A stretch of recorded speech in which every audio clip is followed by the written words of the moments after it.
Hey, it's Aaron, the Metal Theologian. Today we're going to open up a pack here. I got a little pack in the mail from Mr. Doompaul, who I'll be sure to link to below. As much of a space head as I am, I'm giving myself a little lead time on this fucker. So I'm not holding it because I don't want to show addresses, but there it is. So yeah, it's probably going to be a short one, but there's some good shit in there. I think I have an idea what's in there, and it's kind of wigging me out. So I'm kind of excited because I've been looking forward to this shit. Real quick though, I was actually going to play this James Gang record because I was talking about it in the last video, but since it's on a big label, I suspect the copyright police will come around and ding me. So instead we're listening to Lard Free, which is like a really cool like 70s French prog band. They're actually pretty well known as that kind of shit goes, but I mean not like Magma, but probably second tier relative to Magma. So we're going to bust out a little frosty Concord grape soda. I know I really like a good grape soda once in a while, especially that artificial flavoring and shit. It just puts it over the top. Now, it does have natural and artificial flavors, but it is the Frosty Root Beer Company in Detroit, so let's give this a crack. There we go. Alright, yeah, check out that label, man, with the fucking weird guy on it.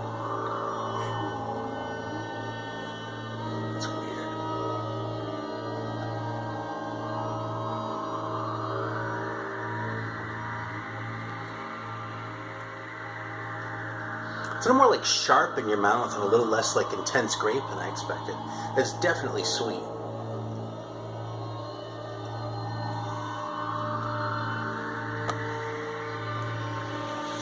But comparing that to like my recollection of the new grape... It smells cough syrupy. Really? I don't think it tastes cough syrupy at all. Smell that. Okay. It totally smells like cough syrup.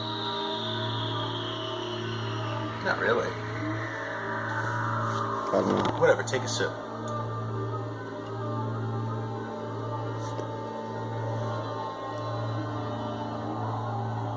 I think that's got to be one of my favorite grape sodas because it's not as sweet as you'd expect. Yeah. I mean, it's plenty sweet. It's not like it's, you know, it's like there's no paucity of sugar in this thing. But it's just not that intense, you know what I mean? It builds up after a few sips, too. Yeah, I can feel it getting more sweeter. You see what I'm saying about like sort of that bite? Mm-hmm. It's really just a carbonation, but it just feels like intense, you know what I mean? Like a really like fizzy mineral water almost. It almost feels like a cola without the sort of like bitterness that comes with it. I'm starting to get that sugar like gummy mouthfeel though. I'm not feeling that yet. This isn't bad. I like the new grape more, I think. I think I like this more. I don't think you had the new grape. I think I drank that one in the other room. That was like a while ago that I had that one. I had it like a week after Nate had it in one of his videos, actually, so it's kind of funny. Alright, well, anyway, I'm going to bust this fucking thing open. Yeah, I'm going to finish this. Well, good. Yeah, so if you want to, go ahead. If you don't, I'll happily finish it, but I don't, like, need it.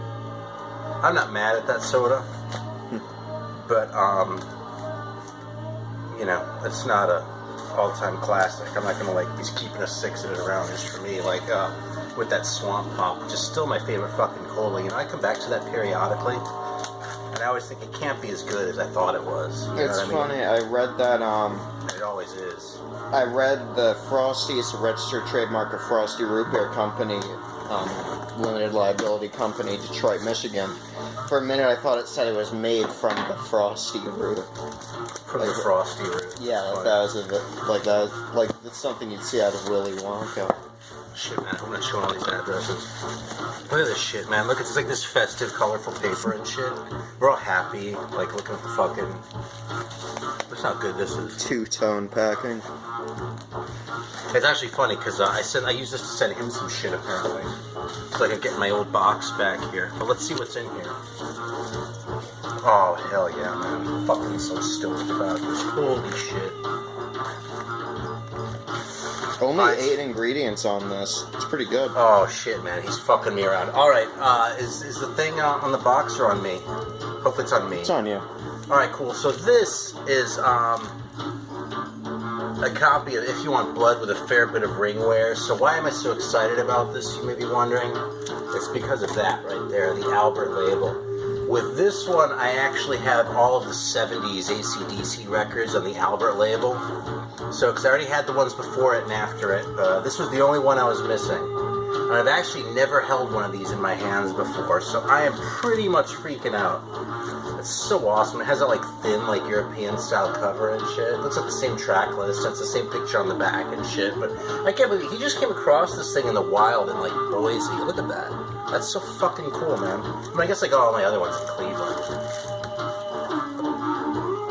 Boise is still more out there than Cleveland, though. It seems that way. It wasn't as big a city historically as Cleveland. I mean, Cleveland has shrunk a lot.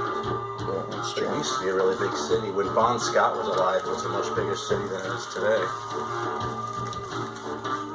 Alright, I'm so stoked about this one. Yeah, it's going to get played in just a little bit. Awesome. That's such a good cover, too. That's so stupid. Awesome. Alright, so, yeah, I'm fucking happy about that, man. Look, this is cardboard. I thought this was a record. Because Paul's a big Jethro Tull fan, so I thought he was, like, fucking with me by sending me this. He's actually fucking with me twice as much, because, like, it doesn't even have a record in it. It's just the cover. So I just have that amazing picture of the NA. We should just hang that up. I don't know, he's such a chode. I mean, that guy's a chode. You know, I like some of the Jethro Tull stuff, too. I'm not, like, anti-Jethro Tull, but he's a chode. He looks pretty good, though. Yeah. I can see that on a trading card. Shit, I think I just showed the address. Fuck. Oh, look at that. That's awesome. Yeah, okay, so this one came... Yeah, he came across this one and didn't like it. So that's how it came... Oh, holy shit. Alright, I'm really freaking out now. Alright, check this shit out, man. Fucking Dangerous Charm by Sinner. This is a later one, okay? And this one... It's my understanding that this one is not as, like...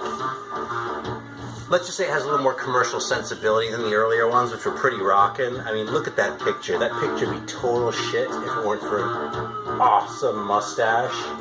Making a fantastic... That's a definite trading card. Yeah, but you know something? It wouldn't take much to beat that trading card. Like, you could kill that one. You could probably kill any of these guys with a Steve Harris card. And yeah. Steve Harris is kind of a wiener. I mean, let's be honest, you know? Yeah, Noise label, though. Totally happy about this. And this next one... You know what he kind of looks like? What? Ringo from the Beatles cartoon. What, the Bernie Vander Graaf? Yes. Mustache? Yeah. And like the slumped expression and how his hair looks. I don't know. I'm not sure if I'm seeing it, but we can let the audience decide. So there it is. So this is staying on too. I'm really looking forward to it. You know what I'm talking about, though, right? You know, not really. I mean, a little bit, but like this much. Like maybe a 2 out of 10. Where 10 is totally, and 1 is like, no, not at all. Ringo aficionado. Alright, so check this out, man. I'm freaking out about this one because I used to have this like years ago and I haven't had it in a long time. And I was kind of regretting letting go of it. This is Arzakel, which is like an old, like, kind of psych prog thing. I suppose it's like early prog, like late 60s prog or something. And there was someone in this band too, I think.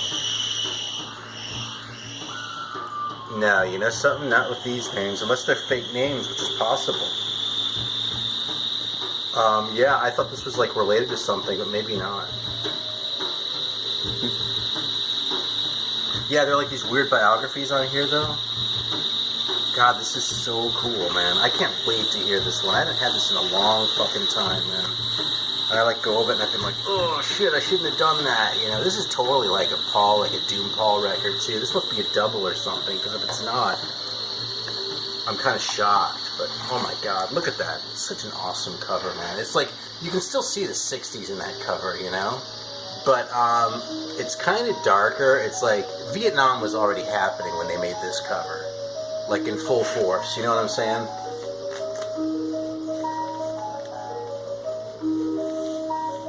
Because, like, there's that guy, but it's still kind of dark, you know? I mean, that guy looks kind of fucked up, you know? And, like, that looks sort of like a devil and shit. Yeah, man, it's, like, intimidating. Alright, I'm fucking so stoked about that. I think that's it. Looks like these are stiffeners. Alright, well, I am totally stoked. Everyone subscribe to Doompaul. He's been a little lazy of late as far as making videos. But you can watch his old ones in the meantime. He's been doing this for about a year now. And he has a good back catalog. And there's more to come. We talk pretty often. I've actually known Paul a long time. I've known him since long before I ever heard of the VC. And I'll lean on it if necessary. So, thanks again. Totally fucking appreciate it, man. There's like 3 killers that I can't wait to play. And, well, you know. A 4th. Sort of. 3.5, you know. And, yeah. Fucking happy. Awesome. Alright, cool. Till next time. Thanks.